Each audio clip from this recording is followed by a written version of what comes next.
Bonjour et bienvenue dans le petit observatoire des micromarques de Chronoflexion. Aujourd'hui, édition spéciale puisque nous recevons Sergio Di Renzo. Sergio Di Renzo est le fondateur de la marque de montres Di Renzo, l'une de mes marques préférées. Si vous ne la connaissez pas, je vous renvoie vers toutes les vidéos que j'ai déjà pu faire sur cette marque de montres que je trouve exceptionnelle.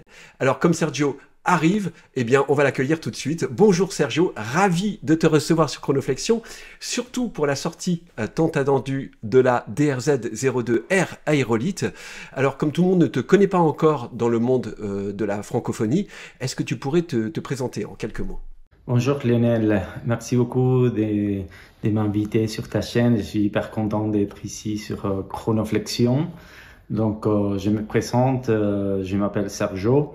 Je suis le fondateur et designer des Di Renzo Watches, une petite marque basée à Genève depuis 2017. Bienvenue sur Chronoflexion, Sergio.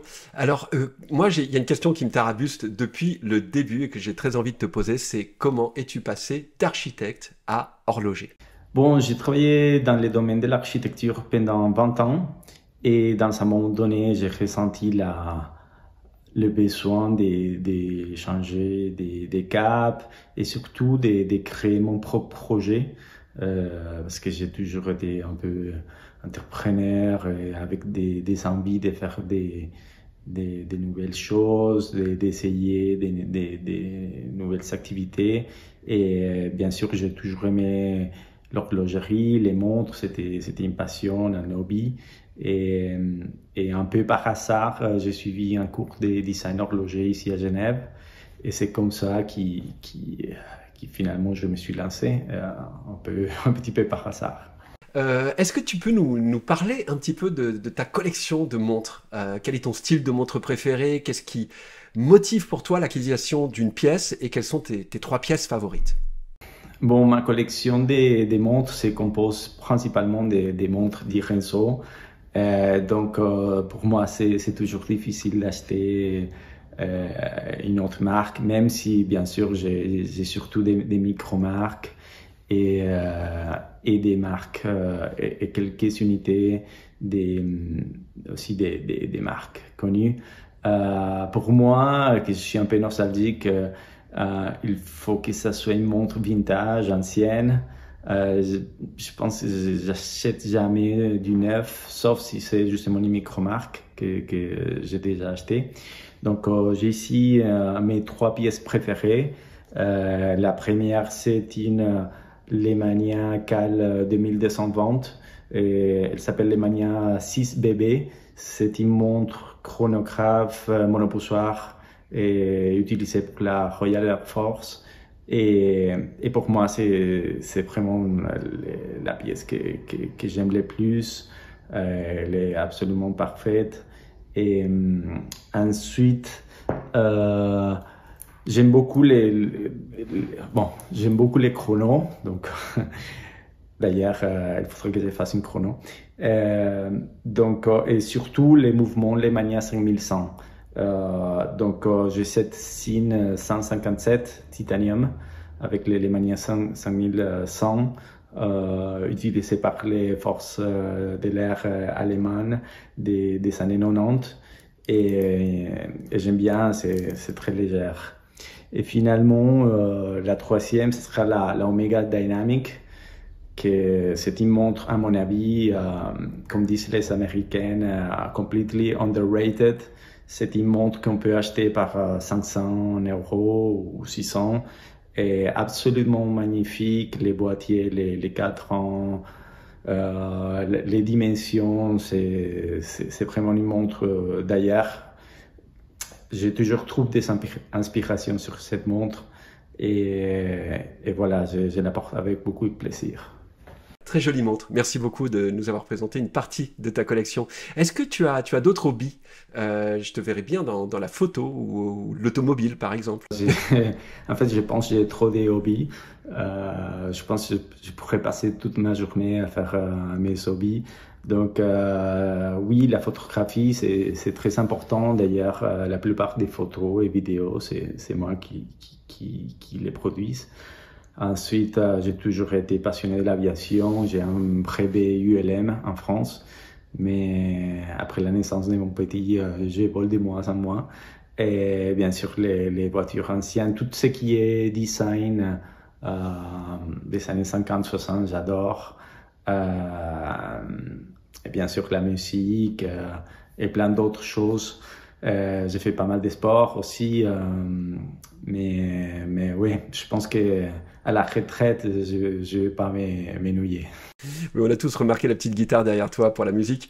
Allez, on en vient au cœur du sujet. La sortie de cette DRZ02R Aerolite, c'est donc en quelque sorte la V2 de la DRZ02. Hein. Est-ce que tu peux nous parler des origines du design de cette montre? Quelles sont tes sources d'inspiration? La DRZ02, elle occupe une place très spéciale dans mon cœur. Après avoir lancé ma première montre, je voulais une deuxième montre qui soit vraiment spéciale, très unique, un petit peu extravagant et bien sûr beaucoup plus risqué. Ensuite, je pense que ma carrière comme architecte a influencé pas mal. Je me suis dit, je voulais une montre avec beaucoup de profondeur, d'ombre, comme une petite sculpture. Donc, c'est comme ça par exemple, j'ai commencé à travailler sur les boîtiers. Je voulais aussi proposer ce que j'appelle une troisième façade. Ça veut dire que les côtés de la montre soient si intéressants comme quand on voit une montre à plat. Donc, si j'arrive à m'exprimer bien. Donc, c'est pour ça que j'ai créé cette double ellipse avec les contre-courbes de la coupe de la section latérale. Et pour les cadrans aussi, je voulais créer d'ombre, des volumes, comme une espèce d'effet 3D. C'est à ce moment que je propose les bowl shape, non? Ça veut dire les cadrans qui descendent. Je voulais pas voir les bords de la lunette intérieure. Et, donc, il s'agit à l'époque, j'ai fait pas mal de variantes, je me souviens pas, mais plus d'une centaine, jusqu'à que j'ai trouvé l'idée, non? Et ensuite, une autre centaine pour peaufiner chaque détail, chaque millimètre, chaque ligne. Donc, pour moi, c'est vraiment un travail. Je pense que c'est la montre que j'ai travaillé la plus, que j'ai approfondi la plus. Et je suis très content du résultat et surtout que les gens apprécient bien. Donc c'est un peu ça l'idée avec la 02. Pour moi, elle est vraiment emblématique de ta marque, justement, la 02. Et on est tous ravis que tu aies autant travaillé sur cette montre.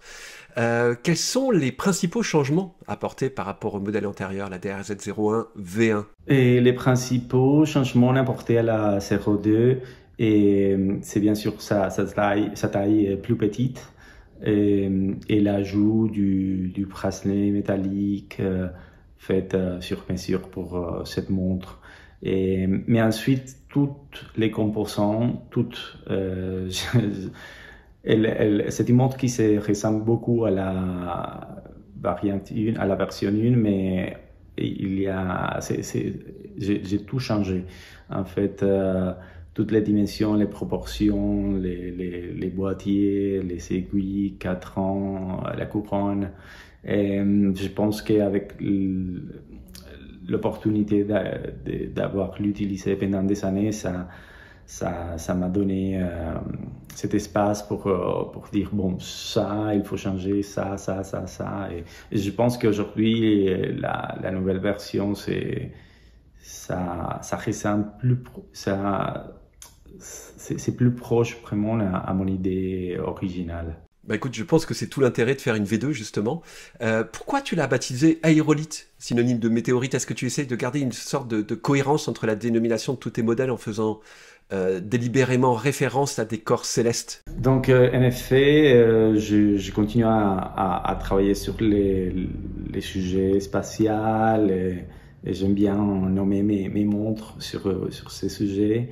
Et j'aime bien aussi jouer avec les mots ou les concepts, comme par exemple avec la 05, les fonds du boîtier qui jouent un peu avec l'idée que ça peut être un plongeur ou un astronaute. Donc, pour les reliques, c'est un peu la même chose. Ça peut jouer avec l'idée d'une météorite ou d'une pierre qui vient de l'espace, mais aussi, en fait, ça vient de la Bugatti Aerolite, que c'était une voiture prototype qui n'existe plus. Donc, et pour moi, quand j'évoque le nom Bugatti, en fait, je prends pas des détails spécifiques d'une voiture, c'est juste cette idée générale, cette idée d'extravagance, de regarder vers l'avenir, d'un design hyper contemporain. Donc, c'est un peu ça mon idée. Ouais, d'où le côté rétro-futuriste en fait. Alors, ces modifications que tu as faites entre la V1 et la V2, est-ce qu'elles t'ont été... Tu as déjà un petit peu répondu à cette question, mais j'ai envie d'y revenir. Est-ce qu'elles t'ont été généralement suggérées par tes clients, ou par ton expérience, ou par les deux? Oui, pour les relites, les modifications sont assez profondes, comme je viens d'évoquer, tout a été changé. Et bien sûr, j'entends toujours les suggestions de la communauté, surtout les vrais passionnés de la marque. Donc, oui, je suis toujours à l'écoute.